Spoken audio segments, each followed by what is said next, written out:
Hello everyone, आप सभी को मेरा नमस्कार। मेरा नाम है शुभ्रजीत चक्रवर्ती और आप सभी का मेरे चैनल में हार्दिक स्वागत है।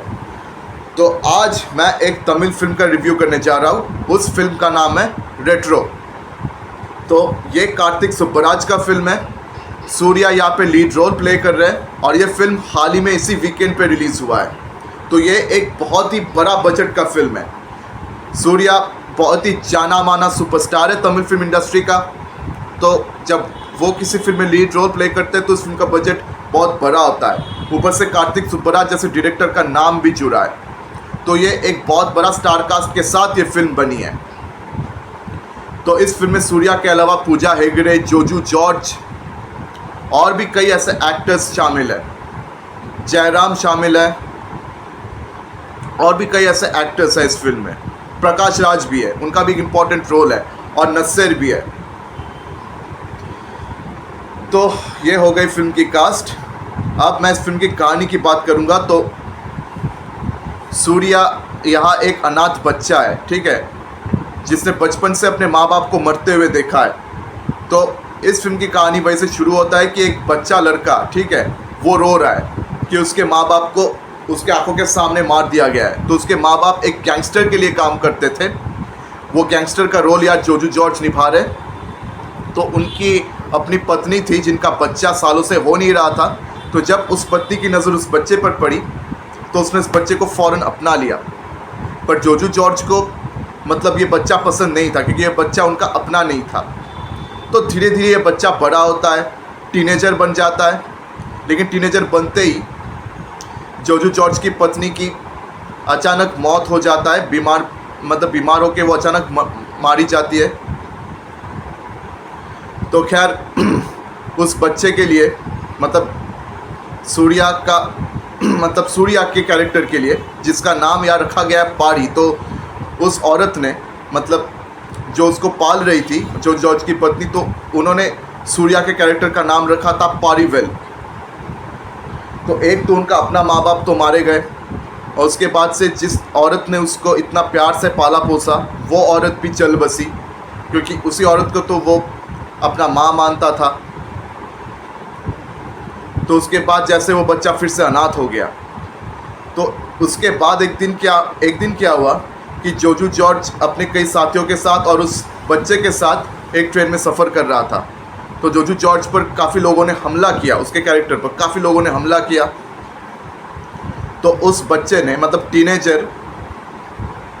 उस बच्चे ने सबको मारा पीटा, सारे लोगों को मारा पीटा और ऐसे जोजू जॉर्ज की ज़िंदगी बचा ली। तो उसके बाद से उन्होंने उस बच्चे को अपना लिया और सबके सामने कह दिया कि आज से ये मेरा बेटा है। और उसके बाद से ये बच्चा मतलब उसके दाएं हाथ बन गया। और धीरे धीरे जब ये बड़ा होता है तो फिर उसका रोल या सूर्या प्ले करने लगता है। लेकिन उसके कैरेक्टर में एक अलग सा डिफेक्ट है, इसको हंसना नहीं आता क्योंकि बचपन से इसने अपने माँ बाप को मरते हुए देखा है ना। तो तब से ये हंसता नहीं, बिल्कुल भी नहीं हंसता। लेकिन इस फिल्म में कॉमेडी है, कॉमेडी भरपूर है और कॉमेडी का इस्तेमाल बहुत ही एक्सपेरिमेंटल तरीके से हुआ है।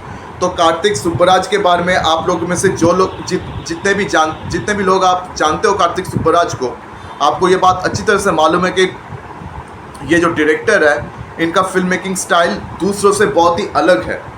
और इनके फिल्में वो नॉर्मल कमर्शियल फिल्मों की तरह बिल्कुल भी नहीं होता है। मतलब सीधा साधा कमर्शियल फिल्मों से कार्तिक सुब्बराज की फिल्में बहुत ही अलग होता है। और उनकी फिल्मों में क्विंटिन टैरेंटिनो का इंस्पिरेशन बहुत ज़ोरों से देखने को मिलता है। और कार्तिक सुब्बराज का एक बहुत ही बुरी आदत है अपनी फिल्मों में तरह तरह की जॉनरा को लेकर तरह तरह की एक्सपेरिमेंट करने की। तो इस फिल्म में उन्होंने एक्शन के साथ और कॉमेडी के साथ तरह तरह की एक्सपेरिमेंट्स की है। और ये एक्सपेरिमेंट भी ऐसा है कि इस फिल्म का लीड हीरो, उसको हंसना नहीं आता, फिर भी वो लोगों को कैसे हंसाने में मैनेज करता है। फिर भी इस फिल्म में कॉमेडी मैनेज हो रहा है, फिर भी वो लोगों को हंसाने में मैनेज करता है। मतलब ऐसा अटेम्प्ट सिर्फ कार्तिक सुब्बराज जैसा डायरेक्टर ही कर सकता है। तो कार्तिक सुब्बराज का अपना सिग्नेचर स्टाइल इस रेट्रो फिल्म में मौजूद है, और साथ में सूर्या के स्टारडम का भी उन्होंने बढ़िया तरीके से इस्तेमाल किया। तो कार्तिक सुब्बराज को इसके लिए मैं धन्यवाद देना चाहता हूँ, कार्तिक सुब्बराज का धन्यवाद करना चाहता हूँ कि उन्होंने सूर्या को एक बहुत ही बढ़िया अवतार में प्रेजेंट किया, और साथ ही में अपना सिग्नेचर स्टाइल को भी बरकरार रखा। वरना बहुत बड़े बड़े स्टार्स के साथ अक्सर क्या होता है कि डायरेक्टर्स का अपना सिग्नेचर स्टाइल जो है वो कहीं ना कहीं खो जाता है, लेकिन कार्तिक सुब्बराज के साथ ऐसा नहीं हुआ। इस फिल्म में उनका सिग्नेचर स्टाइल भी मौजूद है, और सूर्या का मतलब स्टारडम और उनका जो ऑरा है वो भी इस फिल्म में बहुत बढ़िया तरीके से उसका इस्तेमाल हुआ है। तो अब सवाल ये है कि क्या ये फिल्म सुपरहिट हुई, क्योंकि इस फिल्म से बहुत लोगों को बहुत सारी उम्मीदें थी, और सूर्या का बहुत अरसों से कोई सुपरहिट फिल्में तो आ नहीं रहा था। तो इस फिल्म से बहुत सारी उम्मीदें थी कि शायद ये फिल्म अब सूर्या की जो फ्लॉप रन है इसको एंड करेगा, क्योंकि कार्तिक सुब्बराज जैसे डायरेक्टर के साथ वो काम कर रहा है और एक ऐसा शानदार फिल्म का वो हिस्सा है, तो फ्लॉप रन तो एंड होना ही चाहिए। तो क्या ये फ्लॉप रन एंड हुआ, क्या ऑडियंस की उम्मीदें पूरी हुई, वहाँ मैं बाद में आ रहा हूँ। पहले इस फिल्म की पूरी कहानी मतलब जो भी है उसको पहले पूरा करता हूँ, ख़त्म करता हूँ। तो ऐसे तो जोजू जॉर्ज ने उसको तो मान ही लिया, बाद में बड़ा होके पता ही है कि वो बच्चा सूर्या बना। तो अब ये पूजा हेगड़े नाम की एक लड़की से प्रेम करता है, मतलब पूजा हेगड़े के कैरेक्टर से प्रेम करता है, जिसका यहाँ नाम है रुक्मणी। तो रुक्मणी से वो प्रेम करता है, जिसको वो बचपन में मिला था जब वो अपनी माँ का देहांत करने वाराणसी गया था। तो बहुत सालों बाद रुक्मणी से वो फिर मिल रहा है, तो उसी के साथ उसको प्यार हो जाता है, और उसके खातिर अब वो ये मतलब गैंगस्टर वाली ज़िंदगी को हमेशा के लिए त्यागने को तैयार है। तो उससे वादा कर लिया कि अब वो इस राउडीगिरी से वो विदा लेना चाहता है, अब वो गुंडा बन के नहीं रहेगा, एक शरीफ इंसान की तरह अपनी ज़िंदगी जिएगा।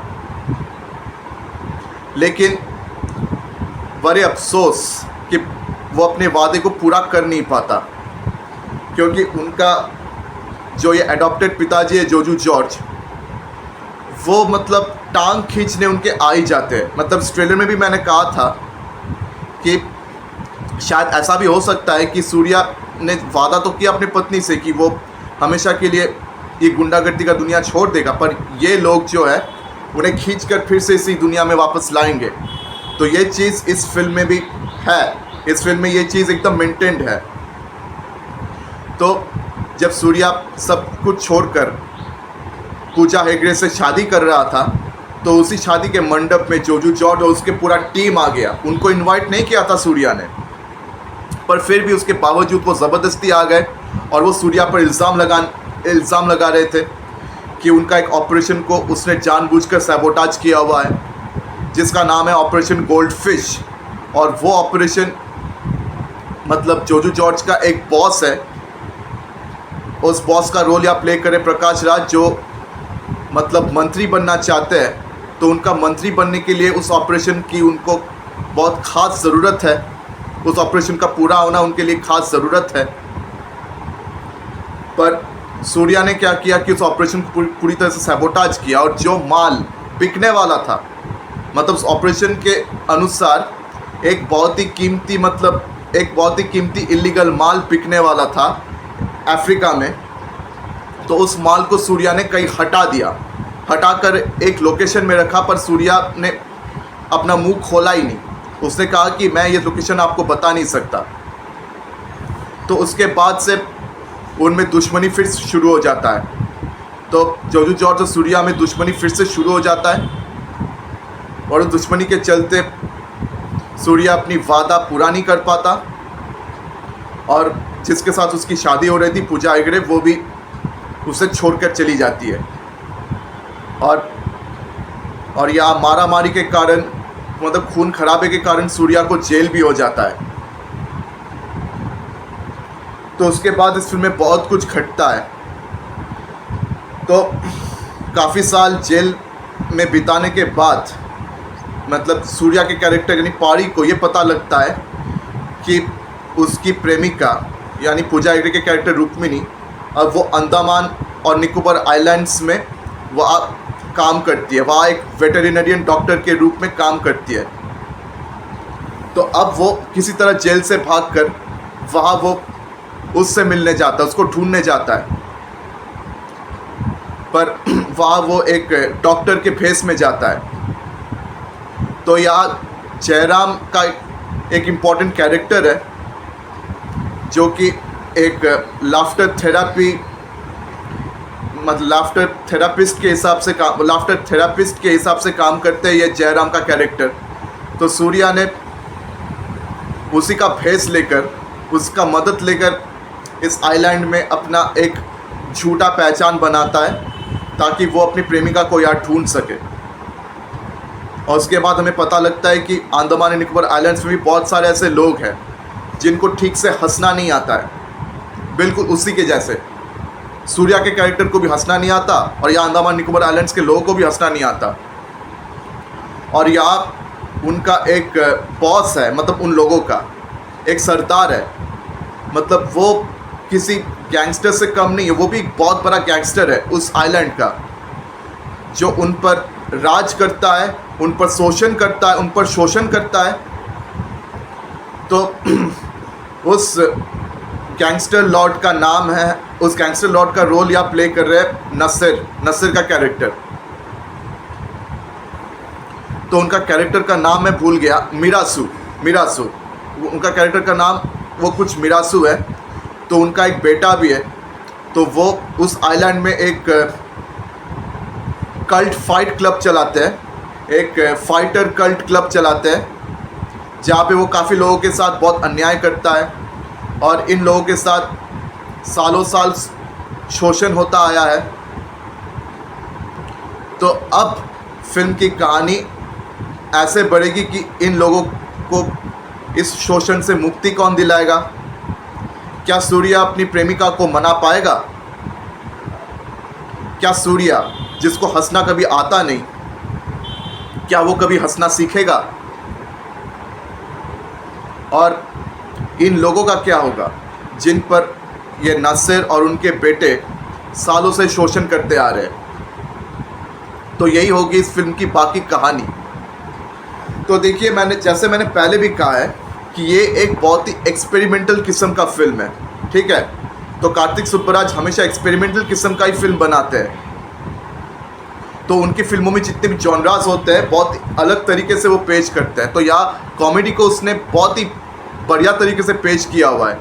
लीड हीरो को हंसना नहीं आता, फिर भी वो कैसे लोगों को हंसाने में मैनेज करता है, कैसे लोगों को वो हंसाते हैं। तो उस चीज़ को यहाँ कार्तिक सुब्बराज ने बहुत बढ़िया तरीके से दिखाया है। और सिर्फ कॉमेडी के साथ एक्सपेरिमेंट नहीं हुआ है, या एक्शन के साथ भी बहुत बढ़िया तरीके से एक्सपेरिमेंट हुआ है, या एक्शन भी बहुत बढ़िया तरीके से दिखाया गया है। तो ऑलरेडी ट्रेलर में ही हमें ये चीज़ देखने को मिला था कि इस फिल्म में बहुत भरपूर एक्शन होने वाला है, और इस फिल्म की एक्शन बहुत बढ़िया लगी है मुझे। तो एक्शन का बहुत बढ़िया तरीके से इस्तेमाल हुआ है। तो कार्तिक सुब्बराज ने यहाँ एक्शन, कॉमेडी, रोमांस सबके साथ एक अलग किस्म का एक्सपेरिमेंट किया हुआ है। तो ये कार्तिक सुब्बराज के स्टाइल का फिल्म है।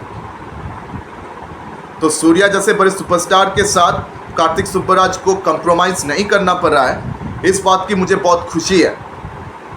लेकिन बदकिस्मती से ये फिल्म बॉक्स ऑफिस पे अच्छा परफॉर्म नहीं कर पाया और सूर्या का कमबैक नहीं हुआ, और ऑडियंस की जो उम्मीदें थी वो पूरी नहीं हुई।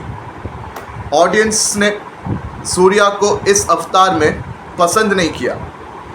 देखिए, सूर्या एक बहुत बड़े सुपरस्टार है और ऑडियंस उनको एक टाइप ऑफ कैरेक्टर या एक टाइप ऑफ अवतार में पसंद करते हैं। और ऊपर से ऑडियंस का एक बहुत बड़ा कंप्लेंट भी है इस फिल्म के मेकर्स से कि इस फिल्म को गलत तरीके से प्रमोट किया गया है, एक रोमांटिक ड्रामा के तौर पर इस फिल्म को प्रमोट किया गया है। लेकिन असल में ये फिल्म रोमांटिक ड्रामा नहीं, कुछ और ही निकला उनके लिए। ये एक एक्सपेरिमेंटल किस्म का फिल्म निकला है।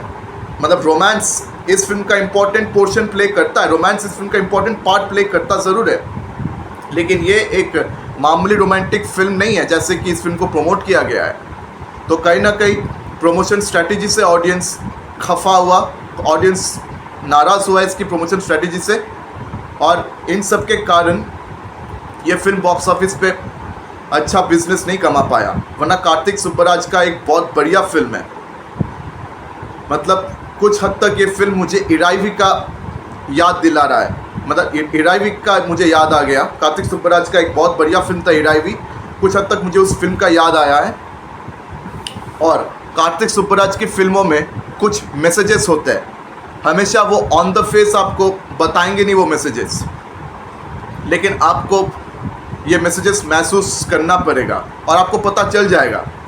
तो इस फिल्म में कुछ बढ़िया मैसेजेस भी है, और ख़ासकर स्लेवरी और लॉर्डशिप को लेकर।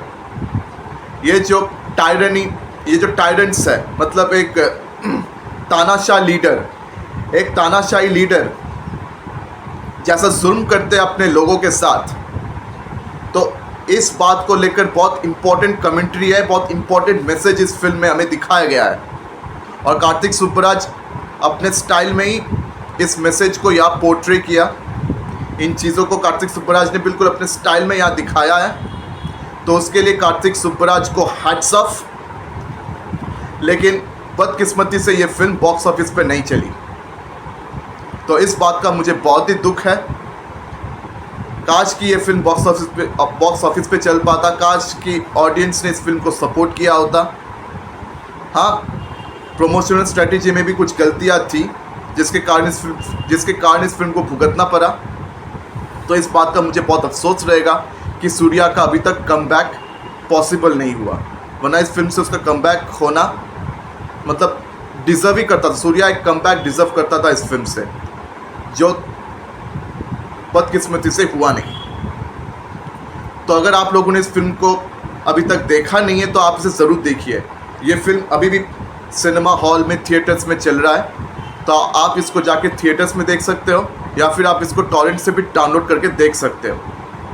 लेकिन हाँ, याद रखिएगा कि एक एक्सपेरिमेंटल किस्म का फिल्म है, ठीक है।